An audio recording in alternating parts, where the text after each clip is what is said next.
"You'll regret this," I whispered, holding the coffee cup in my trembling hands. My daughter-in-law, Claire, had just handed me the steaming mug with a smile that didn't quite reach her eyes. It was a smile I had grown accustomed to over the years, one that seemed to hide more than it revealed. As I sipped the coffee, I couldn't shake the feeling that something was wrong, something was off about today. But I couldn't put my finger on it. The morning had started like any other, yet the air felt heavier, the silence louder. I had been preparing for this meeting all week, making sure everything was in order. It was supposed to be a normal family discussion, just like the ones we'd had before, where the focus was always on the business. But today, I felt like a pawn in a game I didn't understand. I watched Claire as she moved around the kitchen, her steps light, her hands steady as she arranged everything with the precision of someone who knew how to keep up appearances. But beneath that calm exterior, I knew something was brewing.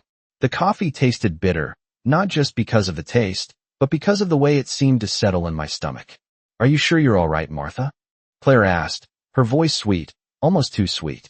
I nodded, though every part of me wanted to scream. Every time she spoke to me like that, I felt a chill run down my spine. I wasn't sure how to explain it to myself, let alone anyone else. My son, David, was in another room, preparing for the upcoming meeting, oblivious to the tension that had been building for weeks now. I had always tried to stay out of their way, to avoid conflict, but it was becoming harder to ignore the subtle jabs, the quiet dismissals. And now, here I was, sitting at the kitchen table, feeling the weight of the coffee cup like it was the last thing holding me together. I tried to focus, but my mind kept drifting back to the night before, to the strange look Claire had given me when I asked about the documents for the meeting. It was just a fleeting moment, but it was enough to make my heart race. "Everything's fine," I told her, though I wasn't sure who I was trying to convince. The seconds ticked by, the silence stretched, and I found myself wondering if today would be like all the others, a day where I'd be sidelined, ignored, and brushed aside. Or was this the day something finally changed? I could feel it in my bones, that something was going to happen, that something I couldn't control was about to unfold, and it all started with that simple cup of coffee. Little did I know, that spilled cup was going to change everything, save my life in ways I never expected. But I wasn't ready to face the truth yet. Not yet. As I sat there, the empty mug in my hand seemed to mock me, its contents already gone, yet I could still feel the bitterness lingering on my tongue. The moment when Claire had handed me that coffee, I had no idea how much it would change the course of my day. I had assumed it was just another normal morning, a routine I had followed for years. But something was different today. I couldn't put my finger on it, but the air was thicker, the tension more palpable. My mind kept racing as I tried to focus on the meeting ahead. David, my son, was in his office, preparing, as he always did before these family business meetings. He was always so focused, always so serious. But I had learned over the years that sometimes, the things you don't see are the most important. Claire had been acting strange lately, a distance in her that wasn't there before. At first, I thought it was just my imagination, a mother's paranoia. But as time went on, I began to notice the small things, the subtle changes in her behavior, the way she would avoid eye contact, the way her smile never quite reached her eyes. And now, this coffee. It seemed like such a trivial thing, a simple gesture. But I couldn't shake the feeling that there was more to it than just caffeine.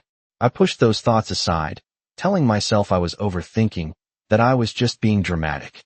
But as the minutes ticked by, I felt a knot tightening in my stomach. I couldn't ignore the sensation that something was wrong, that something was about to unfold in a way I couldn't predict. The maid had been in and out of the kitchen, cleaning, arranging things.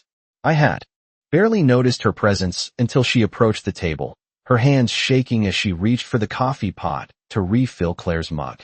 That's when it happened. As if in slow motion, the maid stumbled, her hand jerking awkwardly, sending the entire cup of hot coffee splashing onto the floor. It was a mess. Claire jumped up, her face pale, her lips pressed into a thin line.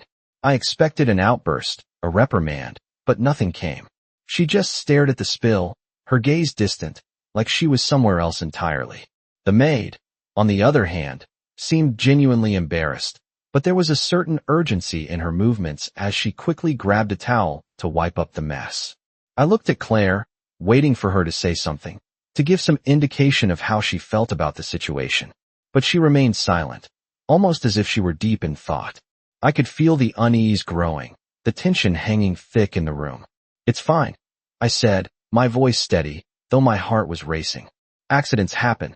But as I said the words, I knew something was off. I couldn't shake the feeling that the spill wasn't an accident at all. I glanced at the maid again, and there it was. The way her eyes flickered nervously, the way she avoided looking at me directly. I tried to push the thought out of my mind, but it kept coming back, nagging at me, like a whisper in the back of my mind. Had it been on purpose? Had she done it to distract me, to keep me from noticing something? And if so, what was it that she didn't want me to see? My thoughts were interrupted by David's voice, calling from the other room. "Are you ready, Mom?" he asked, his tone casual, as if nothing had happened. I stood up slowly, my legs feeling heavy, as I tried to push the unease aside. I wasn't sure what I was feeling exactly, but I knew one thing for certain. I couldn't ignore it any longer. I had to figure out what was going on, and I had to do it now. As I walked into the meeting room, my mind was racing. The meeting began, but I couldn't concentrate. My eyes kept darting to Claire, to the maid, to David, trying to read their faces, to find some clue, some sign that would tell me what was really happening. I had to know. I had to find out what was going on before it was too late.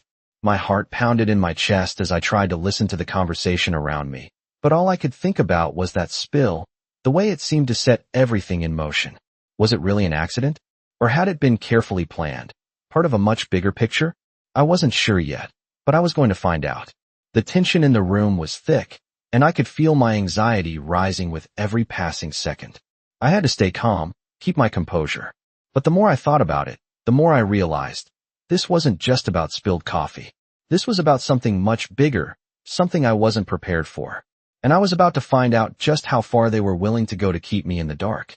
The meeting room was filled with the usual chatter, the hum of discussions about budgets, strategies, and future plans, but my mind was miles away. I tried to focus, to engage in the conversation, but my thoughts kept drifting back to the coffee spill. It was such a small thing, but now it felt like the beginning of something much bigger, something I wasn't ready for. I kept replaying the moments in my head, the way the maid had spilled the coffee so deliberately, the way Claire had reacted, or rather, didn't react. It was as if they were all playing a game, and I was the last one to figure out the rules. David was talking, his voice steady as he discussed the next steps for the family business. But I couldn't hear him. I couldn't focus. I kept thinking about that maid, about Claire's strange behavior, and about how everything seemed to have shifted in the past few days. The coffee was just the trigger, the catalyst for everything that was about to unfold. I had to know what was going on. I had to know if I was being set up for something, if my own family was planning something behind my back. But I couldn't let them know that I was suspicious. I couldn't let them see how much I was starting to doubt them. So I sat there, nodding along with the conversation, pretending to care about the numbers on the screen, pretending to care about the future of the business. But inside, I was unraveling. After the meeting, I went back to my office, the silence of the house pressing down on me. Claire had already gone out with David, leaving me alone with my thoughts. I tried to push the feeling of unease aside, but it clung to me, like a shadow I couldn't shake. I knew I had to confront her. I couldn't go on like this, pretending everything was fine when I knew it wasn't. But how could I approach her without tipping my hand? How could I ask her about the coffee spill without making it seem like I was accusing her of something? As I sat in the quiet, I realized I didn't have all the answers. But there was one thing I knew for sure. I couldn't trust them anymore. I couldn't trust Claire, not after the way she'd been acting, not after the way she'd looked at me when she thought I wasn't paying attention. And the maid, the way she had spilled the coffee, it wasn't an accident. It couldn't have been. I needed to find out the truth, and I needed to do it quietly, without raising any suspicion. I thought about my options, about what I could do next. I could confront Claire directly, but that might backfire. She was too good at hiding her true intentions, too skilled at playing the perfect daughter-in-law. No, I needed to be smarter than that. I needed to find a way to get to the bottom of this without anyone knowing what I was doing. It was a dangerous game, one I hadn't wanted to play, but now there was no choice. The pieces were falling into place, and I was starting to see the bigger picture. I wasn't just being paranoid. This was real. Something was happening, something I wasn't supposed to know, and I was going to find out what it was. That night, I didn't sleep. I couldn't. Every time I closed my eyes, I saw Claire's face, the way she'd looked at me when I asked her about the meeting, the way she'd handed me that cup of coffee like it was a weapon. I knew she was hiding something, and I wasn't going to let it go. The next morning, I decided to take action. I started with the maid. She was the key. I had to find out what she knew. I didn't confront her directly. No, that would be too obvious. Instead, I started asking around, making casual conversation with the other staff. One of them mentioned that the maid had been acting strange lately, like she was afraid of something, like she was keeping secrets. That was all I needed to hear. I knew I was on the right track. The pieces were slowly falling into place, and I was starting to understand what was really happening. I wasn't going to be a victim anymore. I was going to take control, take charge of the situation, and uncover the truth, no matter how painful it might be. The game was just beginning, and I was ready to play. The morning after, the weight of the situation settled heavily on me. I had spent the night pacing, replaying the events in my mind over and over again. Every glance, every word, every small detail seemed to have significance now. The coffee spill, the maid's strange behavior, Claire's distant attitude.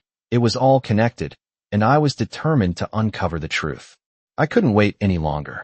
I had to confront Claire. I had to know what was going on, and I wasn't going to let her brush me off this time. The house was quieter than usual. I could hear the distant hum of the air conditioning, the soft rustling of papers as David prepared for another day of work. I knew he wouldn't be much help in this. He was always too focused on his career, too wrapped up in the business to notice anything that wasn't directly in front of him. And as for Claire, I could tell she wasn't about to make it easy for me. I found her in the kitchen, sitting at the table with her coffee, the same place she had been the morning before. She looked up when I entered, her eyes sharp, as if she had been waiting for me. "Morning, Martha," she said, her voice smooth but cold, the way it always was these days. "Morning," I replied, my tone even, betraying none of the storm brewing inside me. I walked to the counter, my hands steady as I prepared my own coffee. I could feel her, watching me, waiting for me to speak. But I wasn't going to make the first move. I needed her to show her cards. After a moment, she finally broke the silence. "Is everything okay?" she asked, a touch of concern in her voice. But I could hear the underlying tension, the way she was almost daring me to bring up what had happened. "I'm fine," I said, keeping my voice neutral. "But there's something I need to talk to you about." Her expression shifted slightly, the facade of concern slipping just a little. "What's that?" she asked, but I could see the nervousness in her eyes. I wasn't going to give her an inch. "The coffee," I said, my voice low. Her eyes widened for just a moment before she regained control of her expression. "What about it?" she asked, her voice slightly too sharp. "It was spilled," I said, watching her closely. "By accident." "Of course," she replied quickly, her hands trembling ever so slightly as she reached for her coffee cup. "Why wouldn't it be?" I could see the unease flicker in her eyes, the way she was trying to control the situation. But I wasn't buying it. I needed to push further. "You're sure about that?" I pressed, keeping my voice calm but insistent. "Of course," she said again, her voice becoming more strained. "Martha, why are you bringing this up? It was just a mistake." I wasn't convinced. There was something in her tone, something that didn't sit right with me. I needed more. "Claire, I don't believe you," I said, my voice steady. "I think that spill wasn't an accident. I think you and the maid are hiding something from me." The words hung in the air, thick with the tension that had been building between us. For a moment, Claire said nothing. Then, with a slow, deliberate motion, she set her coffee cup down on the table. "Martha, you're overreacting," she said, her voice too calm. "You're imagining things." But I could see it in her eyes. She was nervous. "I'm not imagining anything," I said, my voice firm now. "I know something's going on, and I'm going to find out what it is." Claire stood up, the chair scraping loudly against the floor. "This is ridiculous," she said, her voice rising with frustration. "You're making a big deal out of nothing." But I wasn't convinced. I wasn't backing down. "No, Claire," I said, taking a step closer to her. "I think you're hiding something. I think you've been lying to me, and I'm not going to let you get away with it." She looked at me for a long moment, her face tightening with anger.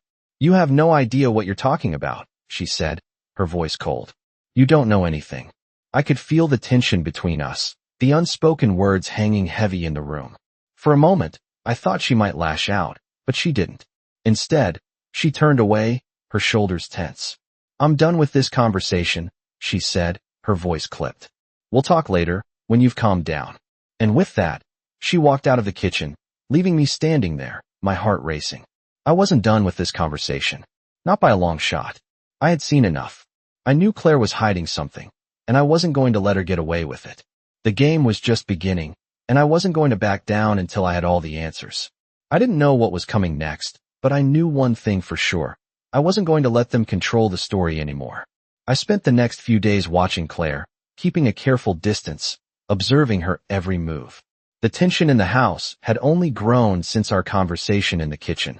I knew she was hiding something. She had to be. And yet, every time I tried to confront her, she deflected, acting as if nothing was wrong. But I could see through it. I could feel it in the way she avoided eye contact, in the way she was always a little too quick to leave the room when I entered. It was subtle, but it was there. The house felt colder somehow, quieter, as if the walls themselves were closing in. David remained as distant as ever, too absorbed in his work to notice the growing divide between Claire and me. I had to take matters into my own hands. I decided to visit the maid. I knew she knew something. There was a look in her eyes the day of the coffee spill, a look that had stayed with me. I wasn't sure if she was scared or if she was just trying to cover up a mistake, but something told me that she was the key to unraveling the mystery. I found her in the kitchen, cleaning as usual, her movements quick and efficient, but her eyes were downcast, avoiding mine. I stood there for a moment, just watching her, waiting for her to acknowledge me. "I need to talk to you," I said, my voice firm but calm. She looked up, startled, her hands frozen in place. "What about?" she asked, her voice trembling just slightly. "About the coffee spill," I said, crossing my arms. "I know it wasn't an accident." She stiffened, and for a moment, I thought she might run. But then she took a deep breath and nodded slowly. I didn't mean for it to happen like that," she said, her voice barely above a whisper. "It was supposed to be just a small distraction. I didn't want to hurt you, Mrs. Wells." I felt my heart skip a beat. A small distraction? What was she talking about? A distraction from what? I asked, my voice low, trying to keep my composure. "From what Claire was planning," she said, her eyes darting nervously toward the door, as if expecting someone to walk in at any moment. She was going to make sure you didn't make it to the meeting. She didn't want you there, Mrs. Wells. She said you'd ruin everything." The words hit me like a slap to the face. I had suspected something, but hearing it confirmed was something else entirely. Claire had been planning this. Had she really been trying to keep me out of the loop, to push me aside and take control? The thought was enough to make my stomach churn. "Why didn't you tell me sooner?" I asked, my voice tight with frustration. "I was afraid," the maid replied, her voice shaking now. "I didn't know what would happen if I told you. I was scared she'd fire me, or worse." I could see the fear in her eyes, and I knew she was telling the truth. She was caught in the middle of something she didn't want to be a part of, but now, she had no choice but to speak up. "I understand," I said, my mind racing. "But you need to tell me everything. What exactly is Claire planning?" The maid hesitated, biting her lip before speaking again. "She wants to sell the house, Mrs. Wells. She's been talking to a realtor, making plans behind your back.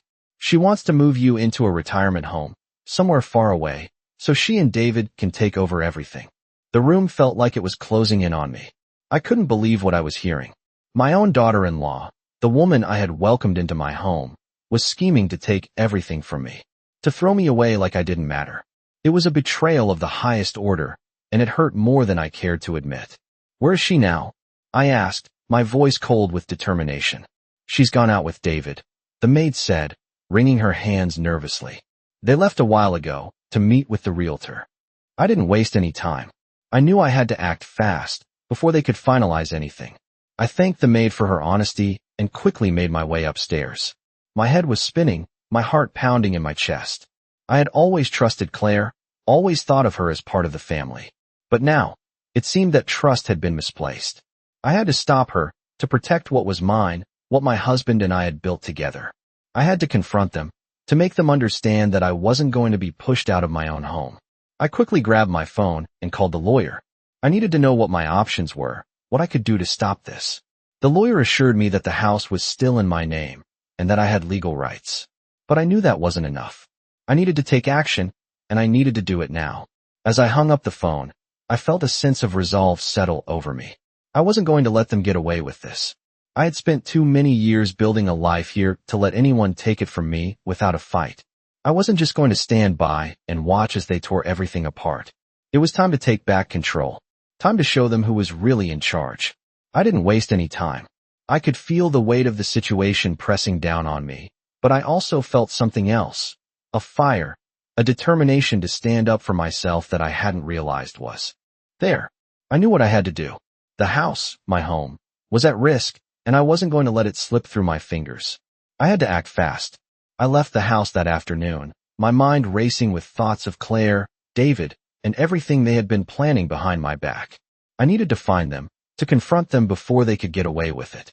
I wasn't going to let them sell my home, not without a fight. As I drove, I thought about the years I had spent here, building a life with my husband. Every corner of the house held memories. The kitchen where we had shared countless meals, the living room where we had laughed and cried together, the bedroom where we had built a life. This house wasn't just a property. It was a symbol of everything I had worked for, everything I had loved. And now, it seemed like Claire and David wanted to take it from me, to erase everything I had worked so hard to create. I couldn't let them. I arrived at the realtor's office just as the afternoon sun began to dip below the horizon. The building was quiet, the parking lot nearly empty. I knew they were inside, making the final arrangements. I took a deep breath and walked in, my heart pounding in my chest. As I entered the office, I spotted Claire and David sitting at a table with the realtor. They looked up when they saw me, surprise flashing across their faces. Claire's smile was tight, forced, as if she hadn't expected me to show up. "Martha," she said, her voice cold. "What are you doing here?"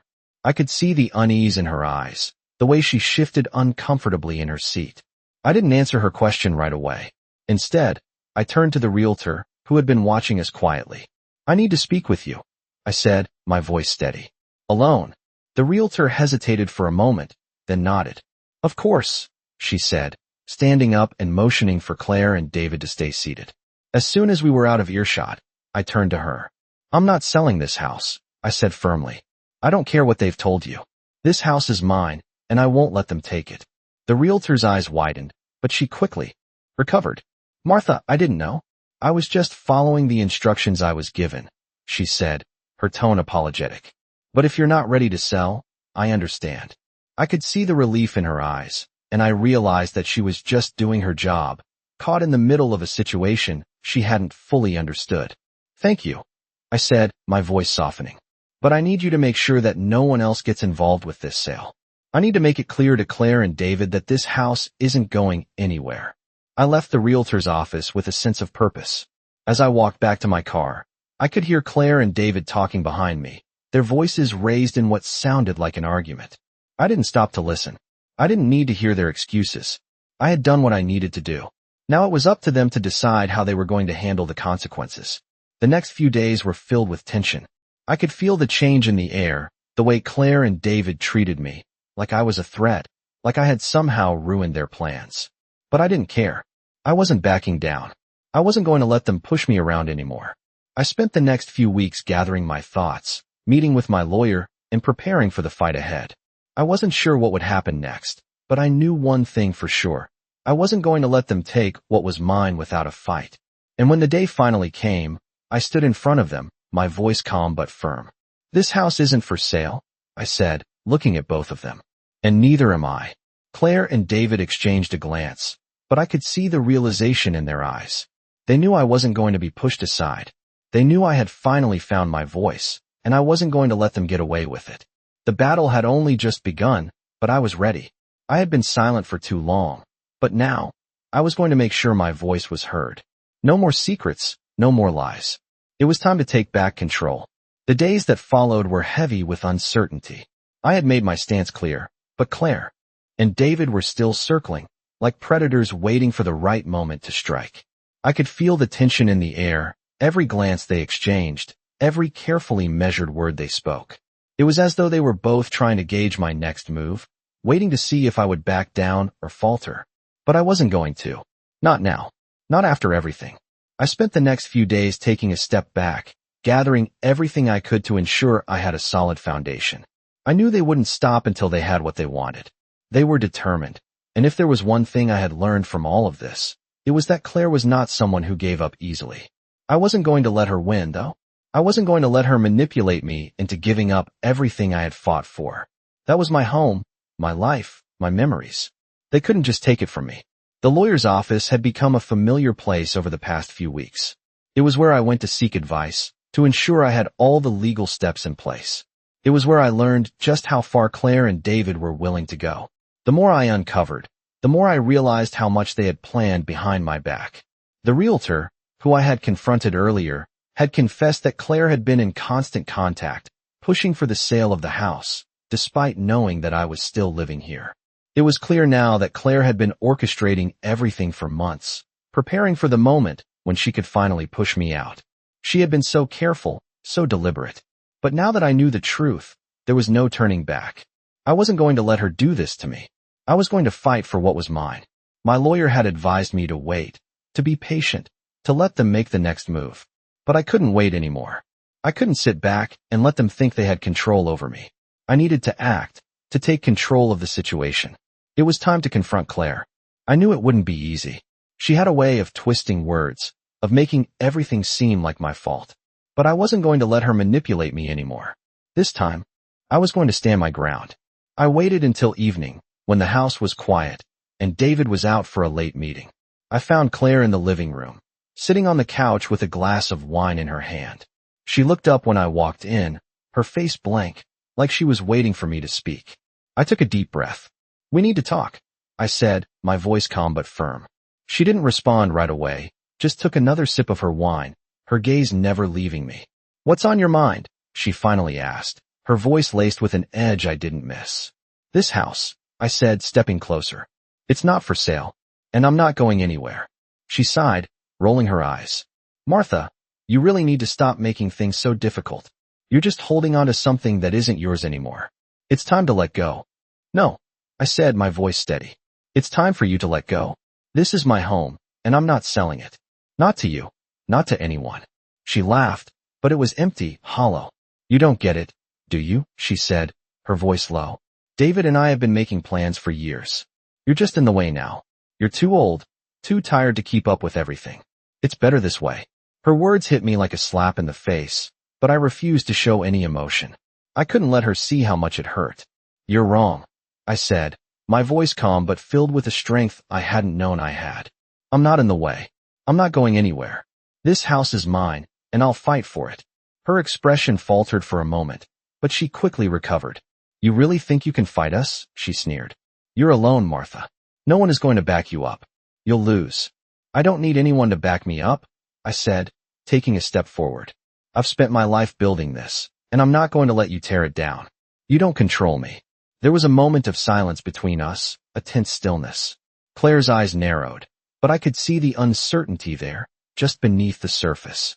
She had thought she could push me aside, but now, I could see it in her eyes. She was starting to realize that I wasn't going to let her win. "We'll see about that," she said, her voice cold. She stood up and walked past me, but I didn't move. I wasn't afraid of her anymore. I wasn't afraid of anything. As she walked out of the room, I stood there, my heart racing but my resolve stronger than ever. This wasn't just about the house. This was about reclaiming my life, my dignity, my place in the world. I had let them walk all over me for too long, but not anymore. I was done being their pawn. I was done being the one they pushed around. It was time to take back what was mine, and I wasn't going to let anything or anyone stand in my way. I spent the next few days preparing for what I knew was coming. Claire hadn't said much after our confrontation, but I could feel the shift in the air. It was as if she was waiting for me to back down, expecting me to retreat into the background once again. But this time, things were different. I wasn't the same woman I had been before. The quiet, passive woman who had let her son and daughter-in-law walk all over her was gone. In her place stood someone who knew her worth, someone who would no longer be intimidated or silenced. I wasn't going to let Claire manipulate me, not anymore. I spent my time making sure everything was in order. I called the lawyer again, double-checking all the paperwork for the house. I made sure that no one could say I wasn't within my legal rights. The house was mine, and I wasn't going to let anyone take it from me. One evening, as I sat in my favorite chair, staring out the window at the fading light of the day. I thought about all the years I had spent here. The years with my husband, building a life, making memories. And the years with my son, raising him to be the man he was today. It hadn't always been easy, but it had been my life. And now, Claire and David thought they could just take it all away. It was hard to believe that they could be so cold, so calculating. But as the days went on, I realized that their plan wasn't just about the house. It was about control. It was about keeping me out of the picture, pushing me aside so they could have everything. And I wasn't going to let them get away with it. I knew I had to confront them again, but this time, it wasn't going to be about trying to talk sense into them. This time, it was about showing them that I wasn't afraid, that I wasn't going to be a passive participant in my own life anymore. I waited until the weekend when they were both home. I didn't give them a chance to hide behind excuses or distractions. I went straight to the living room, where they were sitting together, talking in hushed voices. Claire looked up when I walked in, her eyes narrowing slightly, but she didn't say anything. David was still oblivious, scrolling through his phone. "We need to talk," I said, my voice calm but firm. Claire didn't flinch this time. She simply looked at me with that same cold expression, as if she were already dismissing me in her mind. "About what?" she asked, her tone mocking. I could feel the anger rising in my chest, but I kept it under control. "About the house," I said, "and about what you've been planning behind my back." David looked up from his phone, his expression confused. "Mom, what are you talking about?" he asked, his voice heavy with disinterest. "I'm talking about Claire's plan to sell the house," I said, looking directly at him. "I know about it. I know she's been working with the realtor, making arrangements to sell everything while I'm still here." David's face went pale. For a moment, he looked like he didn't know what to say. "What?" he asked, his voice barely a whisper. "That's not true," Claire said quickly, her voice a little too sharp. "We've been talking about moving, yes, but it's not like that, Martha. You're just overreacting." I shook my head, feeling a bitter laugh rise in my throat. "No, Claire, I'm not overreacting. You're trying to push me out of my own home, and I'm not going to let you." She stood up, her chair scraping loudly against the floor. "You don't understand," she said, her voice rising with frustration. "You're too old, too weak. You can't keep up with everything. We've been trying to be patient, to help you, but you're making it impossible."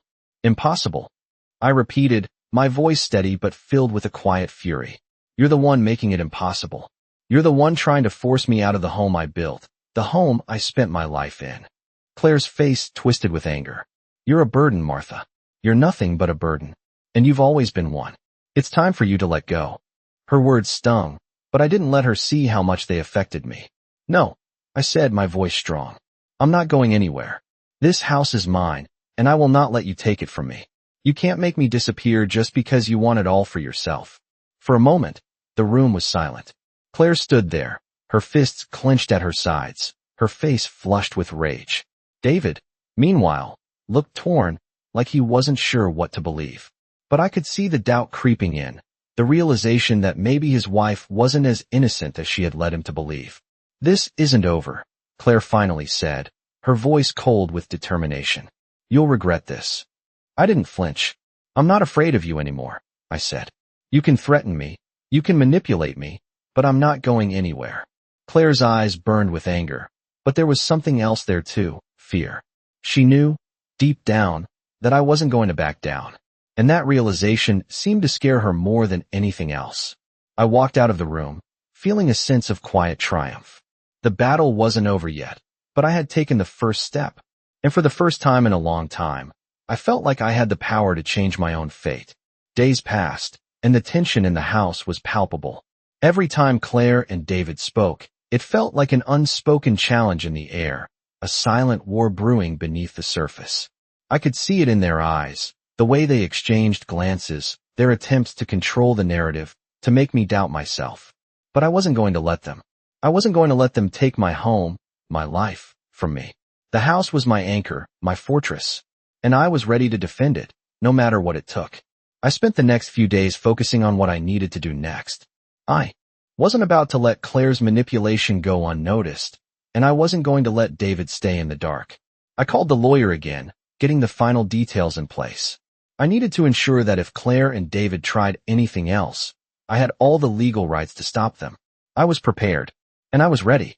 That evening, as I sat alone in the living room, I heard the familiar sound of their voices approaching from the hallway. Claire and David had just come back from another meeting with the realtor. I could hear their footsteps, the low murmur of their conversation, and I knew that tonight, I was going to make my stand. I wasn't going to let them keep running the show. I stood up and walked toward the front door, my heart pounding in my chest. I wasn't sure how they were going to react, but I was prepared for anything. As they entered the living room, they froze when they saw me standing there. Claire looked at me with a mixture of annoyance and disbelief, while David's expression softened with concern. "Mom, what's going on?" David asked, his voice hesitant, as though he were unsure whether to be defensive or supportive. Claire quickly stepped in. "Martha, this needs to stop. You don't understand what we're trying to do. We're just trying to make everything easier." I felt my jaw tighten. "I understand perfectly well, Claire, and I'm done being made out to be the villain. I'm not going anywhere. This house is mine, and I won't let you sell it out from under me." Claire's face twisted with frustration. "You're being unreasonable. We're trying to do what's best for everyone. You don't need all this space anymore. You can go to a retirement home. It'll be better for you." Her words hit me like a slap in the face, but I held my ground. "What's best for me?" I repeated, my voice cold. "What's best for me is staying here, in the house I've built, surrounded by my memories. You don't get to decide what's best for me, Claire. Not anymore." There was a moment of silence. Claire's eyes darted nervously toward David, but he didn't say anything. He just stood there, looking like he wasn't sure where he fit into all of this. He'd been caught in the middle, torn between his wife and his mother. I could see the conflict on his face, but I wasn't about to let him off the hook. "David, I don't know what you've been told, but I'm not the one causing problems here. I'm not the one trying to push anyone out. You need to wake up and see what's going on. This isn't just about the house. It's about control. It's about Claire trying to take everything, and you letting her." David opened his mouth to say something, but no words came out. I could see the realization starting to hit him. He was starting to understand the truth. "Martha, he began, but Claire quickly cut him off. "David, don't listen to her," she said, her voice sharp. "She's trying to make you feel guilty, trying to turn you against me. You know what's best." I shook my head. "No, Claire, you don't get to control this anymore. I'm not afraid of you, and I'm not going to let you do this." I turned to David. "You need to make a choice. You can't keep pretending like you don't know what's going on. You can't sit on the sidelines anymore." There was a long pause as David looked between Claire and me. I could see him struggling, torn between his loyalty to his wife and the truth that was starting to become clear. Finally, he spoke, his voice soft but firm. "I don't want to be part of this anymore," he said, looking at Claire. "I'm not going to let you tear apart the family like this." The words hit Claire like a blow. She stood there, speechless for a moment, her face flushed with anger and humiliation. "You can't do this," she finally said, her voice shaking. "You're making a huge mistake, David." But David didn't budge. "No, Claire," he said, his voice steady now. "I'm not going to let you do this to my mother, to us. I'm done." Claire's eyes widened, her expression shifting from anger to disbelief. She had thought she could control everything, that she could manipulate us all. But in that moment, she realized she had lost. "Fine," she spat, her voice venomous. "If that's how it's going to be, then I'm done too." She turned on her heel and walked out, her footsteps echoing in the hallway as she slammed the door behind her. I stood there, my heart pounding, but for the first time in what felt like forever, I felt a weight lift off my shoulders. I had won. It wasn't over yet, but this was the first real victory in this battle. I had taken back control, and now, the future was mine to shape.